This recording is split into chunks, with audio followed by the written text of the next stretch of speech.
Normally when we talk about black ice, we look at bridges and overpasses and the main roadways are fine, but we could see even some of the main roadways stay or potentially refreeze into some black ice. So a little bit more about black ice, of course, that's when the road temperature is less than 32 degrees. And of course, it is sometimes hard to see, especially in the evening and nighttime hours. What we're looking at this afternoon is additional rain falling that will eventually refreeze overnight. But in northeast Georgia, we've got freezing rain this afternoon. So that's something that we're watching. And then Monday's situation is a little bit different, especially up in northeast Georgia. We're gonna have some sunshine Monday, and that's gonna help maybe melt some of the ice in the direct sunlight, but then the temperature is actually getting colder tomorrow night into Tuesday, and then conditions refreeze again. So this is sort of a feedback situation where we're gonna see potentially several days of icy impacts into the work week,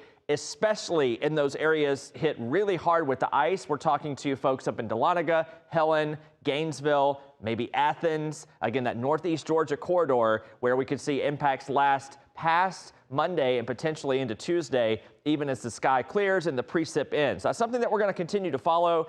If we see high ice this afternoon and residual impacts, and we see that cold last, we may have to first alert Tuesday too, just to keep you aware of those icy impacts lingering a bit into the work week. Brooks and Gavir, back to you.